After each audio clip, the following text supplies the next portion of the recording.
Hey everybody, so I posted today about my personal journey from January 1st to now.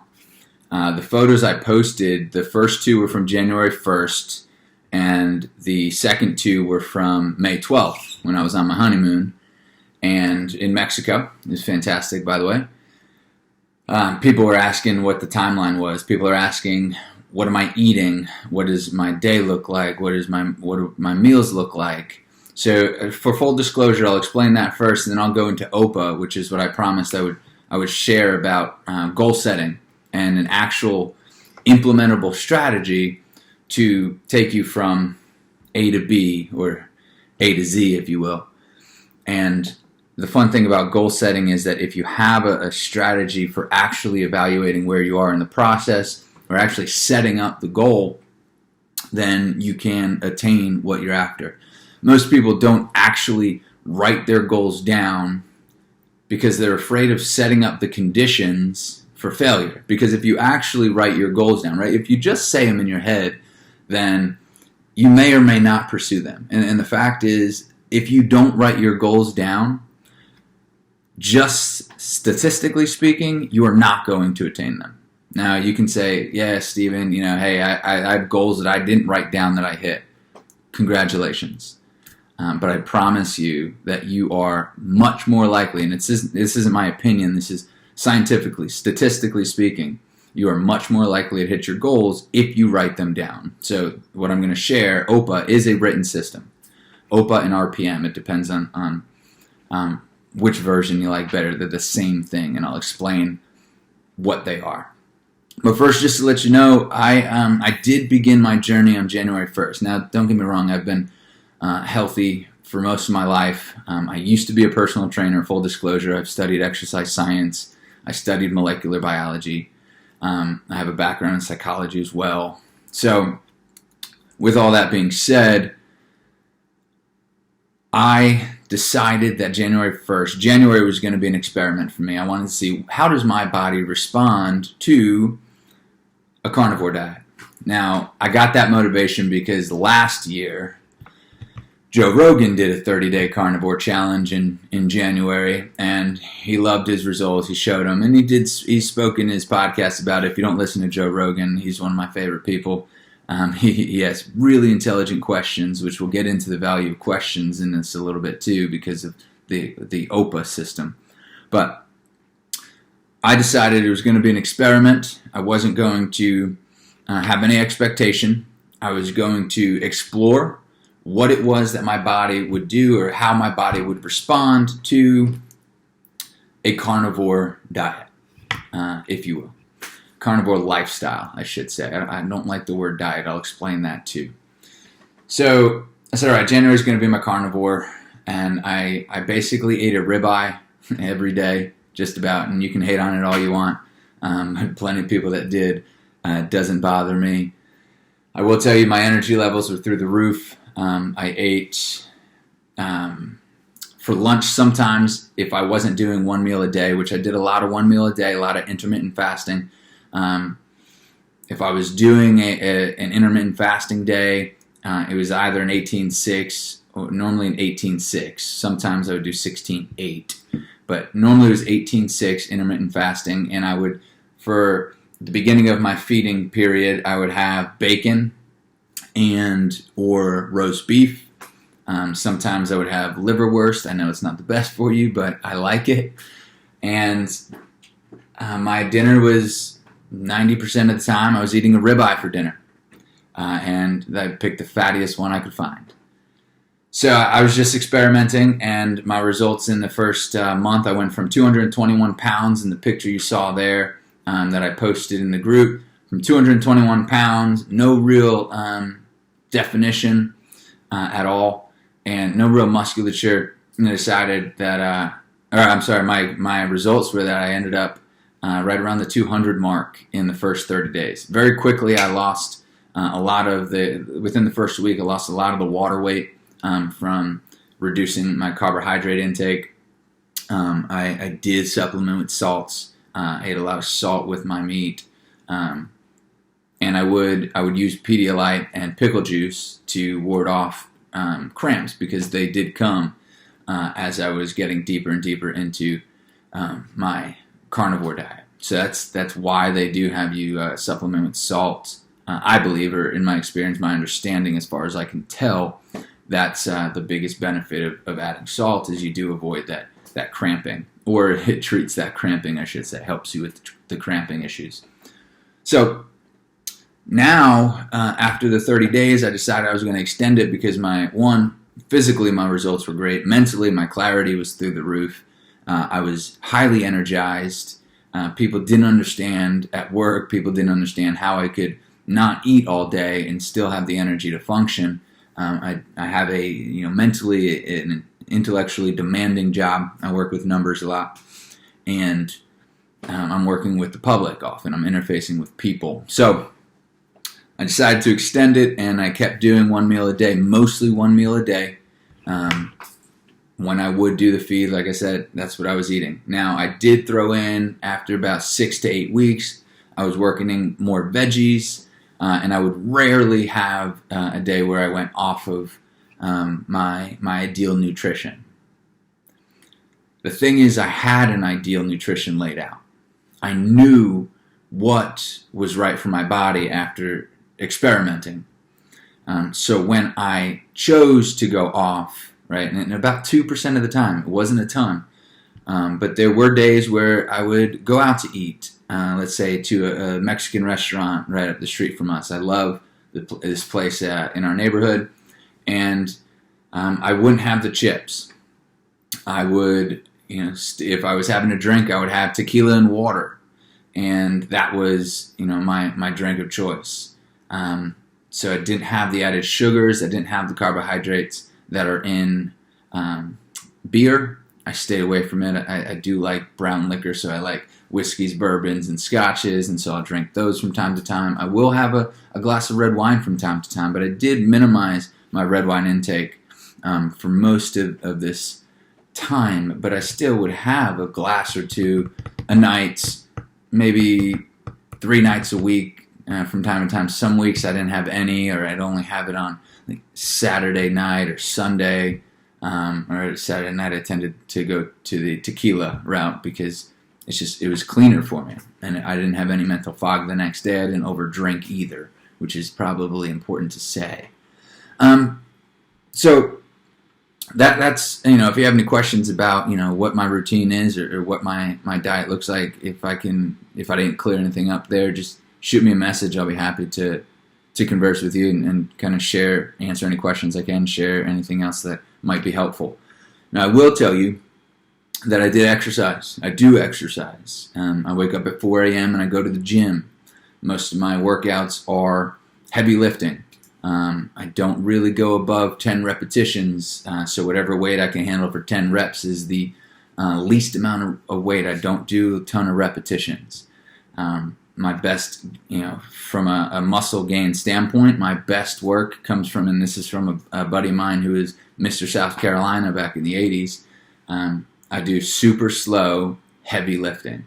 So I'll do a warm-up set, and then I'll go to a heavier weight, and I'll do super controlled, so about 10 to 12 seconds on the down, and then 10 to 12 seconds on the up, and feel what's called constant muscular tension, and it'll burn, right? After 2 or 3 reps, you're getting a failure. So I do a lot of free weights. I do some Smith machine, nothing, some cable work, but mostly dumbbells and barbells. Of course, squats. I don't do a ton, right? I'm 30 minutes to an hour max in the gym. I'm doing, a lot of heavy weights, wearing out my muscles so that it grows. No marathon sessions, 0 cardio. And, I know we're going to get some haters on this message here, but you do not need cardio to lose weight. I'm not saying don't do cardio. Cardiovascular work is for your cardiovascular system. By all means, train your heart, train your cardiovascular system to pump blood efficiently. That's what cardio work benefits you for. Or that is the benefit of cardiovascular work, and hence the name. It's cardio. It's not called fat loss. If you want real fat loss, that's a totally different game. And I know there are a lot of people that believe in calories in, calories out. Look, I don't get involved in the debates back and forth, but I just sit and chuckle. CICO, if you believe in CICO, you're missing the boat, right? You don't quite understand hormone function, right? You don't understand at the molecular level what the body's doing. And that's okay. For most people, right, for a large majority, well, for the 80% that falls within 2 standard deviations of the normal distribution, right, of the mean, that's going to work, right? Better or worse, depending on which side you fall on in the normal distribution. But I will tell you that there's a lot more to health and nutrition than CICO. Now, that doesn't mean you can eat an overabundance of calories and win, although sometimes you can, and there's reasons for that. If you're interested in learning more about it, I encourage you to read more about nutrition and exercise science. Pick up a textbook. I know it's not as much fun as some other types of reading, but that's what I like to read because I like to learn the information that's actually going to be valuable later. So I'll get off the soapbox on that. I worked with way too many people who were overweight who did Weight Watchers, and nothing against Weight Watchers. I think it's a great system, but the support is the main thing that gives something like Weight Watchers value. Now I hope I don't upset anybody. That's not my intention here. But the support system is really the main value point of groups like Weight Watchers or even this group, right? It's to reach out, and it's why I posted this morning. It's to share that, hey, you can do this too. I did have the added benefit of having some knowledge about exercise and nutrition under my belt, but it's not. There's nothing that I know that somebody else can't learn, right? I started learning at a young age, and I just know how to apply these things. So the purpose of posting today was to show, hey, no matter where you are, I went from 221 pounds on January 1st, and I weigh in consistently in the low 180s now. I'm actually creeping back up into high 180s because I'm choosing to build more lean muscle mass. But my lowest, I went from 221 to 178. That was the range.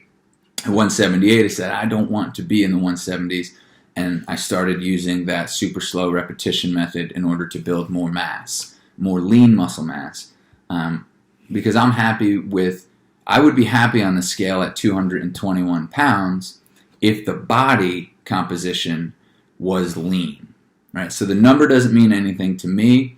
What matters to me is the body composition. Am I lean? And some of the things that I can use to tell whether or not I'm lean enough are how vascular are my arms, right? Can I see, the vein that's running down my bicep? Can I see the veins in my forearms? Those things help me understand how much body fat I have. Can I see my abs? That's a big thing. Now, not for the vanity point, but do I have excess visceral body fat around my abdomen? If so, that's a bad sign for my health. All right, so I've spent 13 minutes talking about that. Let me go into OPA. OPA is a life planning system that I actually learned from Tony Robbins. At 25 years of age, I discovered Tony Robbins' work in his Unleash the Power Within seminar. My father had the CD system. It was like 6 different CDs of the entire seminar, right? I haven't been fortunate enough to go to a Tony Robbins live Unleash the Power Within yet. But I began listening to this seminar on repeat and working through it and doing the work in it. And I discovered so many, I'll call them secrets to fulfillment, happiness, health, wealth, and it all lay within the mind. And Tony Robbins' work, Robin Sharma's work, Tim Ferriss's work, there's so many people that I can't go through the whole list. I do keep a list of books that I've read, and I'll be happy to share some of the best ones in this group at some point too, if people are looking for things to transform their lives. And I'll tell you, books have done that for me. So let's get to OPA. Tony Robbins says that the quality of your life is a direct reflection of the expectations of your peer group, which means be careful who you surround yourself with, right? And that doesn't mean that you have to cut everybody out of your life, right? But if you are around people that are killing your dreams or that are destructive, mentally destructive to your ideas, and they may not even know it, so it's not their fault. I'm not encouraging anybody to go on a spree of argument with people, close ones in your life, but you have an option to raise your standard, is what Tony Robbins talks about. And when you make a decision to raise your standard, you're moving towards something better than what you currently have. So OPA is a system that I use, that Tony teaches as a life management system or time management system. The first thing he talks about when introducing OPA is that the quality of your life is actually dependent, the quality of your thinking is dependent on the quality of the questions that you ask, because thinking is the process of asking and answering questions. Thinking is the process of asking and answering questions. So if I ask myself, why am I fat? I might come up with the answer that says, because you're a pig. Ask a question, get an answer. The brain's like that. It's going to arrive at an answer. If it doesn't know the answer, it's going to make one up. It's going to make one up based on what you already know and all your experiences that you already have. So if I ask a better question, instead of why am I fat, what if I asked, how do I lose weight? Right? My brain might come up with an answer like, well, go on a diet. Right? Here's the problem. People are motivated by two things. You're motivated either to move toward pleasure or away from pain. When I say go on a diet, my brain says diet equals pain. I don't want to do that. So I'm not going to be successful. So I have to ask a better question. So what if my question was, how do I get in the best shape of my life? How do I make my body healthier than it's ever been and enjoy the process? I don't have to know the answer. I just have to ask the right question. So asking that question can set me on a path to discovering the answer to that question. That's why the ancients, the philosophers, used to always say that the question is the answer. Ask the right question and you'll get a better answer. So the higher the quality of the question, the higher the quality of your life, because the answers that come to quality questions are quality answers. So start there, right? So you start with a good question, and that's the first O in this system. OPA. OPA and RPM, I'll go, they're the same thing, so I'll go in tandem. So in OPA, the first question, or the first letter, O, stands for outcome. You want to ask yourself, when you're setting a goal, what is my outcome here, right? Or RPM is, what is my result? What is the result I'm after, right? What do I really want? What do I want? And I want to spend time on this. I want to spend time on the OPA. On the outcome, on the result. Why? Because I want to get really clear. Most people do not write down their goals because by writing down your goals, you make it real. You physically manifest it in reality. You put it on paper, literally. If you write it down, then you can now look at the conditions for failure. And the reason most people, and maybe you are in this boat, the reason most people do not write their goals down is because if it's written down, then you know whether or not you failed. And most people don't want to know when they failed. So I encourage you, write your goal down. Because that's fine if you don't want to know when you failed, but the problem is then you'll fail all the time and not even know it. Or you'll be able to claim that you don't know it. And you'll be able to claim that you don't know why. But the truth is you know why. Because you didn't actually move toward it. Because you didn't make it real. Because you gave yourself a way out. Spend time and get super specific. What is the outcome? I want to look in the mirror. And so here's some of the keys that I'm about to share. You want to make it emotional. Emotionally driving. And sometimes a 50-cent word is better than $1 million word here, right? Maybe I don't want to come up with, I want to be the exquisite specimen of physicality, right? What does that do? That doesn't motivate me. So I come up with, I want to look in the mirror and think, damn, hell yeah, I'll wake up at 4 a.m. for that. Hell yeah, I will. I want my wife to look at me and think, man, he's sexy. Right? These are emotionally driven, right? There's emotional anchors in there, right? And there are ways to drive emotional anchors, but I'm just talking about the language you use to describe what you want. I want to be 180 pounds. If that's your goal, write it down. I want to be 180 pounds and healthier than I've ever been. I want to be able to go out and run 5 miles without feeling winded. I want to be able to run a marathon. Write them all down, all of them. Start with a list. You don't have to have 10 things. Start with one thing. I want to feel better. Okay, that's good. Now, what would make you feel better? What's the outcome that would make you feel better? I want to be able to go up a flight of stairs without feeling winded. I want to look in the mirror and be proud of the person I see. I want to feel attractive. Whatever it is, I don't know what it is for you. It could be anything. It could be as simple as, I want to be able to go for a walk with my kids. Or it could be, I don't want to die. I don't want to have a heart attack at 45 years old because I didn't take care of myself. Write it down. What's the outcome you're after? That's the outcome. That's the result. O or R. OPA, RPM. Now, the second one, you'll notice OPA and RPM both share a P. That's because the next thing you need to focus on is the purpose.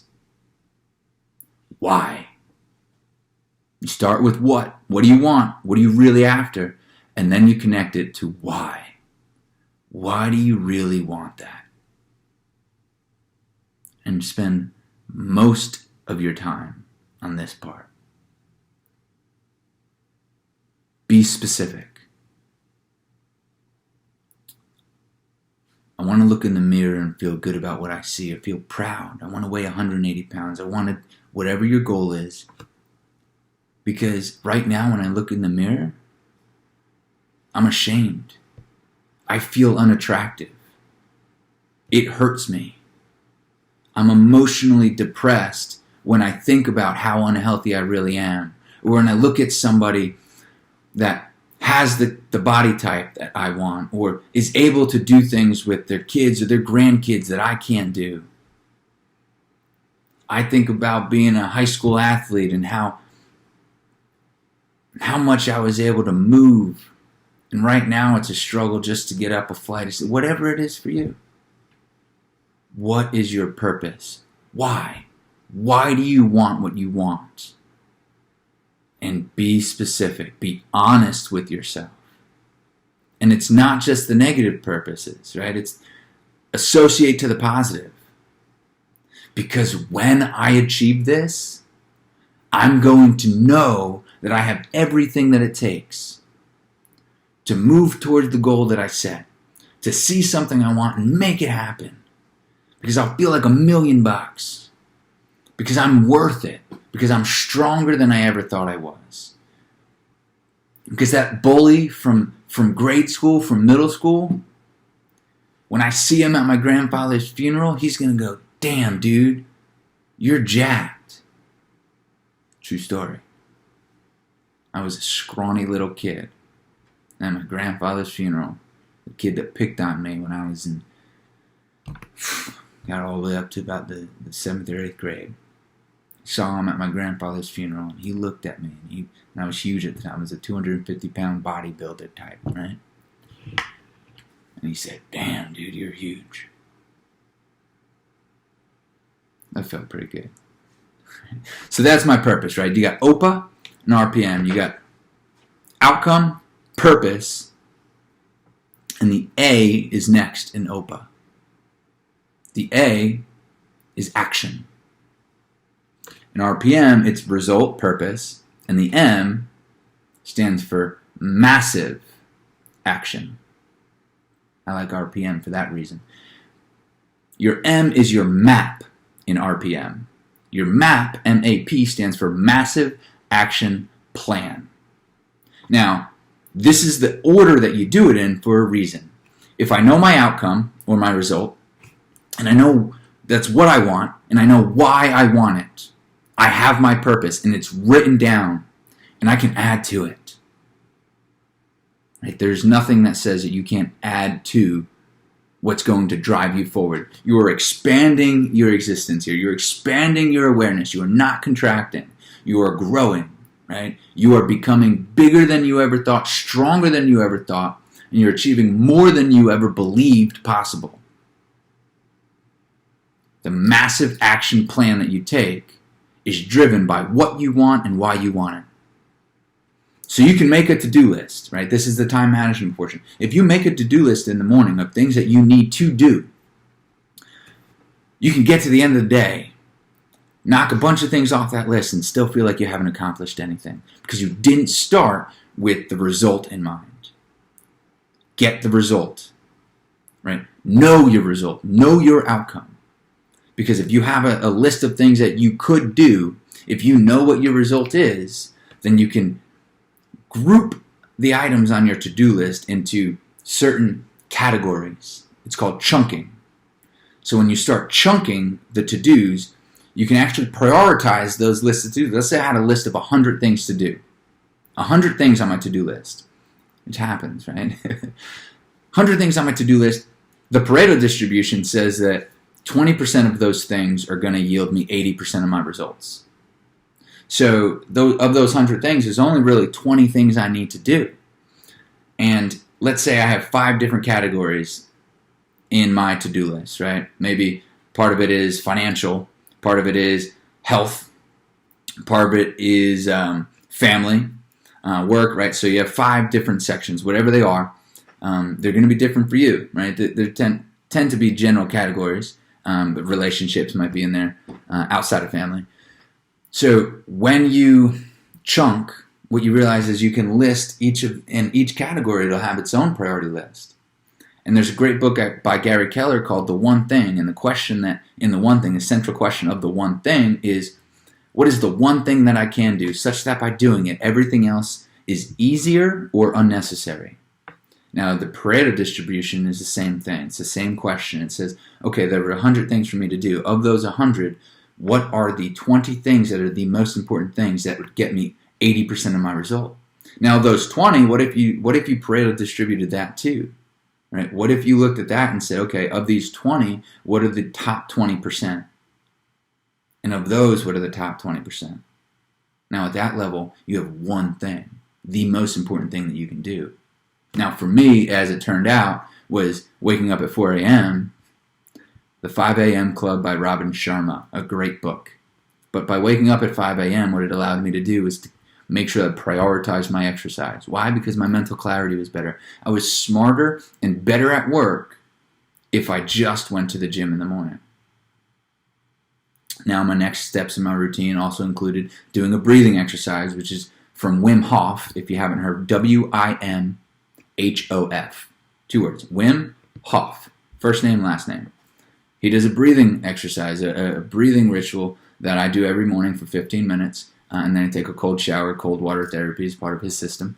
And I do, before my cold showers, I do 15 minutes of meditation.